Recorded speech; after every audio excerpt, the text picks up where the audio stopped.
네, 여러분 안녕하세요. 김윤규의 바이블레이션입니다. 벌써 오늘의 아침 묵상 네 번째 시간입니다. 이번 주는 첫 번째 시간인데 우리가 지난번에 안나 선지자 그리고 목자들 시므온 선지자까지 살펴봤습니다. 오늘은 네 번째 인물인데 우리가 익히 알고 있는 동방 박사에 대한 얘기를 하려고 합니다. 먼저 말씀을 읽겠습니다. 마태복음 2장 1절로 12절.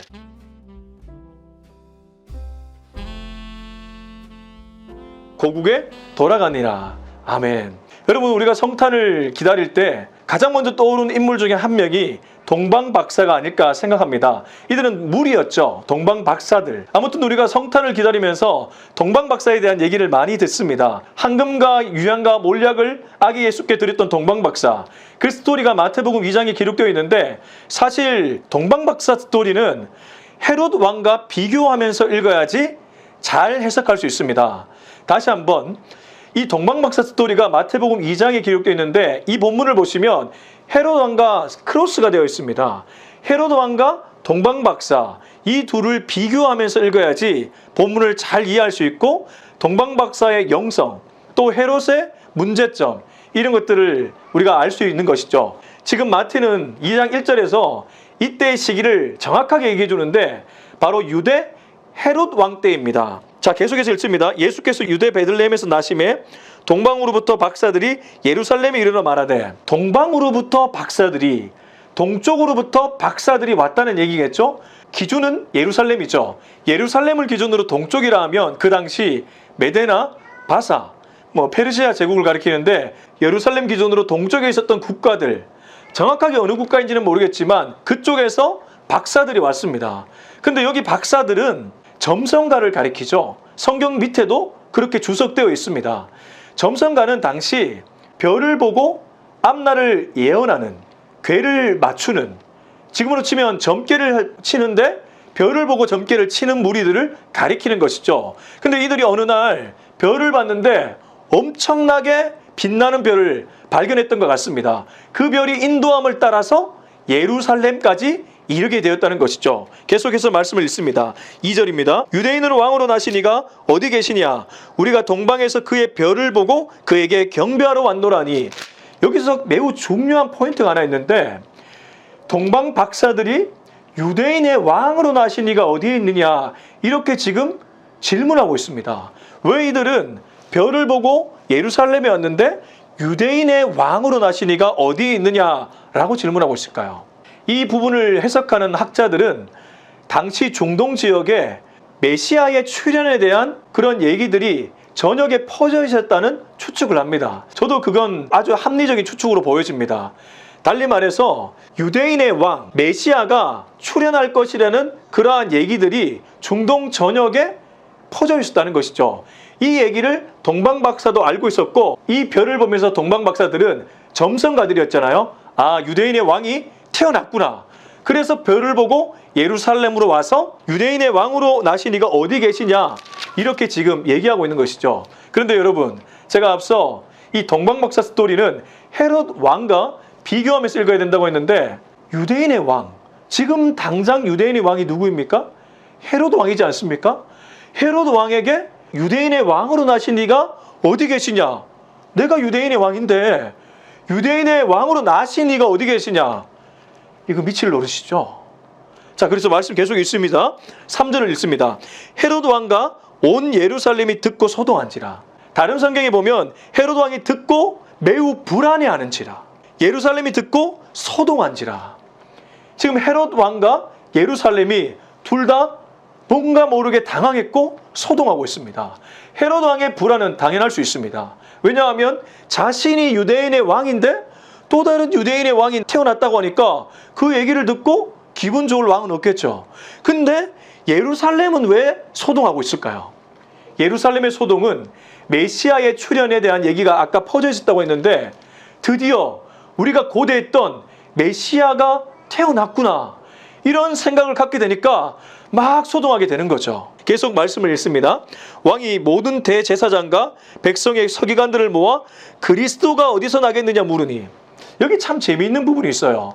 왕이 대제사장과 백성의 서기관들을 모두 모았습니다. 여기 보면 왕이 모든 대제사장과 백성의 서기관들을 모았다고 얘기하죠. 왜 모았습니까? 그리스도가 어디서 나겠느냐. 앞서 제가 그리스도라는 뜻은 크리스토스, 기름 부은 자, 구약의 이미지로 보면 왕이라고 얘기했습니다. 지금 헤롯 왕의 입술에서 그리스도, 메시아가 어디서 나겠느냐라고 대제사장과 서기관들에게 묻고 있다는 것이죠. 근데 여러분, 이때 헤롯 왕의 질문은 좋은 의미로 물었던 것이 아니죠. 정말 유대인의 왕으로 아기 예수가 어디서 태어났는지를 알기 위해서 또 그를 경배하기 위해서 물었던 것이 아니라는 것을 우리는 알고 있습니다. 이 부분을 머리에 담고 계속해서 말씀을 읽습니다. 5절입니다. 이르되 유대 베들레헴이오니 이는 선지자로 이렇게 기록된 바 또 유대 땅 베들레헴아 너는 유대 고을 중에서 가장 작지 아니하도다. 내게서 한 다스린 자가 나와서 내 백성 이스라엘의 목자가 되리라 하였음이니이다. 아멘. 이 6절의 말씀 유대 땅 베들레헴아 이 말씀은 미가서 5장 2절의 성취입니다. 미가가 예언했던 베들레헴에서 메시아가 태어난다는 그 말씀이 성취되는 장면인데, 근데 이 말씀을 대제사장과 서기관들은 다 알고 있었죠. 왜냐하면 이들은 구약을 읽고 있었으니까요.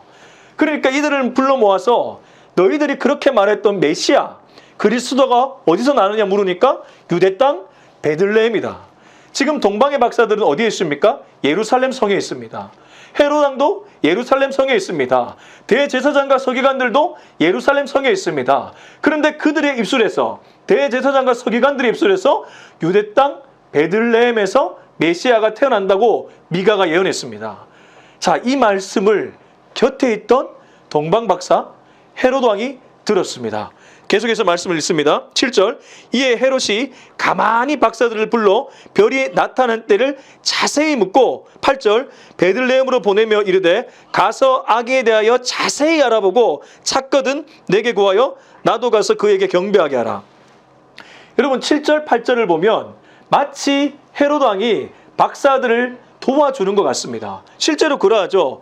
베들레헴에서 태어났는데 별이 나타난 때를 자세히 묻고 베들레헴에 가서 그 아기를 찾아봐라. 그리고 내게 알려달라. 나도 그에게 가서 경배하겠다. 근데 왜 이렇게 헤롯 왕은 치밀할까요? 7절 가만히 박사들을 불러 별이 나타난 때를 자세히 묻고 8절 자세히 알아보고 찾거든. 왜 이렇게 치밀하게 박사들에게 얘기하고 있고 아주 정확하게 알려고 노력하고 있을까요? 이것은 헤롯의 과거의 경험과 굉장히 깊은 연관이 있습니다. 여러분 여기서 우리는 이 성경에 나타나지 않지만 당시의 배경을 좀 알 필요가 있습니다. 헤롯 왕은 어떤 사람이었냐 하면 로마의 황제에게 빌붙어서 황제에게 아첨해서 왕의 지위를 얻은 사람이었습니다. 제가 자세하게 그가 왕의 그런 지위를 얻게 된 경위를 설명하기는 어렵지만 아무튼 헤롯 왕은 굉장히 아첨도 잘하고 정치적으로 아주 탁월한 그러한 능력이 있는 사람이었습니다. 근데 반대로 굉장히 교활하고 치밀한 사람이기도 했습니다. 왜냐하면 그가 왕이 된 후에 그가 왕이 될 수 있도록 도와줬던 아내와 장모 그리고 사위를 죽여버립니다. 굉장히 무서운 인물입니다. 그 왕권을 지키기 위해서 인정사정 보지 않고 필요하면 아첨하고 필요 없으면 가감하게 버리는 그러한 인물이었는데 치밀하게 그 일을 행했다는 거죠. 그래서 지금도 가만히 박사들을 불러서 별이 났던 때를 자세히 묻고 그리고 박사들에게 아기에 대하여 자세히 알아보고 찾거든 내게 말해달라 이렇게 얘기하는 거죠. 어찌 보면 굉장히 지략가고 지혜로울 수 있다고 말할 수 있을 겁니다. 그런데 이 지혜와 지략이 오히려 누구를 도와주고 있습니까? 박사들을 도와주고 있는 거예요. 저는 여기서 굉장히 놀라운 하나님의 메시지를 발견합니다. 제가 앞서 동방박사와 헤롯 왕을 비교하려고 했는데 어찌 보면 동방박사는 점을 치는 이방에서 점을 치는 예수를 모르는 그냥 그저 그러한 인물들이었습니다. 근데 그들은 자신의 직무에 충실해서 별을 보고 예루살렘에 왔습니다. 어찌 보면 자기들이 어디로 가야 될지 방향을 몰랐던 인물입니다. 이에 반해 헤롯 왕은 똑똑하고 정치적으로 탁월하며 그리고 지위도 높았기 때문에 여러 가지를 다 갖고 있었어요. 그래서 그는 그 지위를 활용해서 이들을 통해서 아기 예수를 찾아서 죽이려고 이들에게 굉장히 지혜롭게 접근했죠. 근데 그 때문에 동방 박사는 아기 예수가 태어났던 베들레헴을 방문하게 됩니다. 저는 여기서 하나님의 놀라운 섭리를 발견하게 됩니다. 사랑하는 바이블 레신의 구독자, 시청자 여러분, 내 앞에 어떤 인물들이 악한 사단 마귀에게 쓰임받아서 나의 앞길을 막으려고 할 때가 있잖아요. 내가 꿈꾸고 계획하는 일, 그게 정말 하나님의 일인데 어떠한 사람들이 그걸 막을 때가 있잖아요. 그런데 그 사람들이 그걸 막을 때 우리는 굉장히 속상하죠. 일이 제대로 풀리지 않아서 힘들죠. 그런데 이 헤롯 왕이 결국 누구를 도와주고 있습니까? 동방 박사를 도와주고 있고, 그것은 거꾸로 말하면 하나님의 일을 이루어지게끔 만든다는 것이죠. 사랑하는 여러분, 하나님이 일을 시작하면 막을 자가 없습니다. 오히려 아주 교활한 그 사람의 계략을 통해서도 하나님은 일하실 수 있다는 것입니다. 저는 이 사실에 굉장히 큰 위로를 받습니다. 여러분, 우리는 하나님께 충실하기만 하면 됩니다. 하나님이 일하시기 때문입니다. 계속해서 말씀 읽습니다. 9절입니다. 박사들이 왕의 말을 듣고 갈새 동방에서 보던 그 별이 문득 앞서 인도해 가다가 악이 있는 곳 위에 머물러 서 있는지라. 그들이 별을 보고 매우 크게 기뻐하고 기뻐하더라. 이들은 순수하게 드디어 별이 멈춰 서 있는 곳을 발견하고 그것 때문에 기뻐하고 기뻐했다고 얘기합니다. 헤롯 왕은 불안해하고 있는데 오히려 동방 박사들은 기뻐하고 있다는 거죠. 이방의 예수를 모르는 자는 기뻐하는데 유대인의 왕은 불안해 떨고 있다는 것이죠. 여러분, 이런 것들이 성경이 그냥 주는 메시지가 아닙니다. 이런 것들을 보면서 우리가 우리의 마음이 흔들어 놓는 성령의 역사심을 느껴야 된다는 것이죠. 드디어 이들이 집에 들어갑니다. 11절, 집에 들어가 아기와 그의 어머니 마리아가 함께 있는 것을 보고 엎드려 아기께 경배하고 보배압을 열어 황금과 유향과 몰약을 예물로 드리니라. 그 유명한 황금과 유향과 몰약을 아기 예수께 바치는 장면이죠. 그런데 여기 보면 함께 있는 것을 보고 엎드렸다, 이런 표현이 있습니다. 이걸 헬라어로 보면 무릎을 꿇고 철저하게 그 사람에게 경배하는 그러한 모습을 가리킵니다. 여러분, 동방 박사가 헤롯 왕을 만났을 때 이러한 액션을 취했을까요? 물론 우리가 추측은 할 수 있겠죠. 예의는 갖췄을 겁니다. 그런데 의도적으로 지금 마태는 동방 박사가 아기 예수께 경배했다, 엎드렸다, 이런 표현을 쓰고 있는 거죠. 이방의 예수를 모르는 자가 별을 보고 왔다가 예수를 보고 그에게 엎드려 경배하고 있죠. 근데 그 당시에 가장 높은 지위에 있었던 헤롯 왕을 향해서는 어떠한 경배도 하지 않았다는 것. 이것이 의미하는 바가 무엇일까요? 사랑하는 성도 여러분, 우리가 무서워할 분은 오직 주님밖에 없습니다. 우리가 두려워할 분은 오직 주님밖에 없습니다. 사람이 아무리 높다 한들 그 사람이 여러분의 인생을 좌지우지할 수 없습니다. 결국 우리의 인생을 이끌어 가시는 분은 하나님밖에 없음을 오늘 동방 박사가 자신의 몸으로 보여주고 있는 것이죠. 자, 이제 마지막 12절입니다.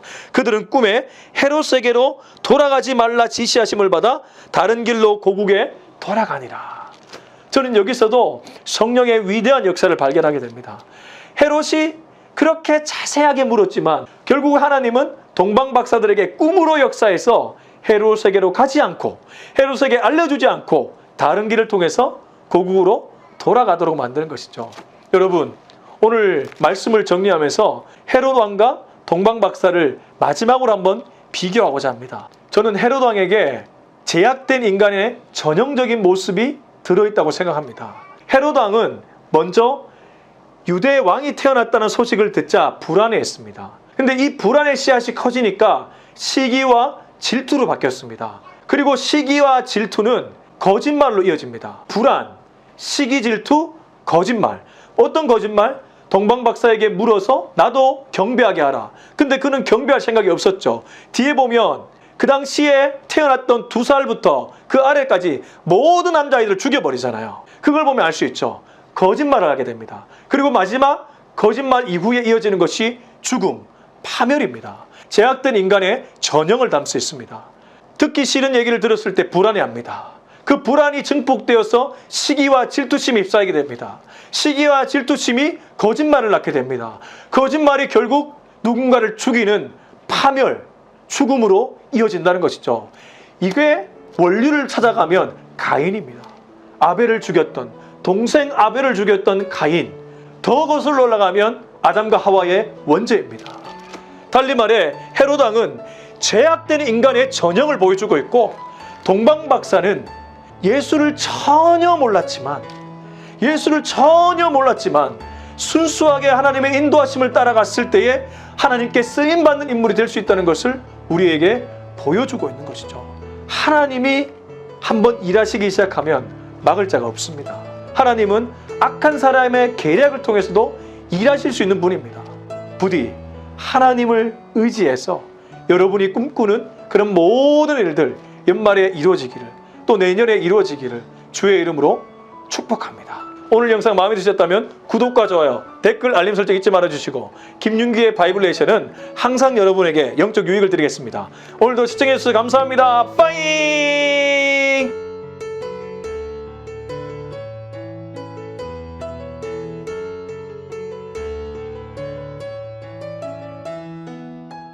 여러분께 강복하게 부탁드리고 싶은 것이 있습니다. 제가 참 조심스러운 말씀이라 몇 번의 NG 끝에 이 영상을 올리게 되었습니다. 제가 2019년 3월부터 유튜브에서 바이블 레이션이라는 이름의 채널을 개설했고 지금까지 운영해오고 있습니다. 저는 미디어 선교를 꿈꾸고 이 일을 하고 있습니다. 젊은 세대들, 다음 세대들에게 클린한 영상, 기독교 복음 지식을 전하기 위해서 이러한 일을 해오고 있는 것이죠. 그런데 혼자 하다 보니까 여러 가지 어려움이 있습니다. 혹시 여러분께서 저를 사랑하는 마음, 또 유튜브 미디어 선교에 동참하는 마음이 있으시면 후원해 주시면 참 감사할 것 같습니다. 여러분의 소중한 후원을 부탁드리겠습니다.